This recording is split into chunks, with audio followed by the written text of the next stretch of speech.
Good morning. This 101-year-old National Cash Register is actually starting to function after being frozen for some time.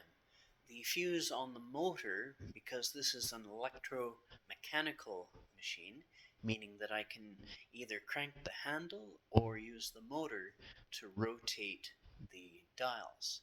So let's give it a go. I'll close the drawers, like so, and I'll give it an A because that's clerk A, and let's say $10, $2, that's $12, and 44 cents. So let's see if this will rotate. Yes, and it should reset shortly. There, everything's reset.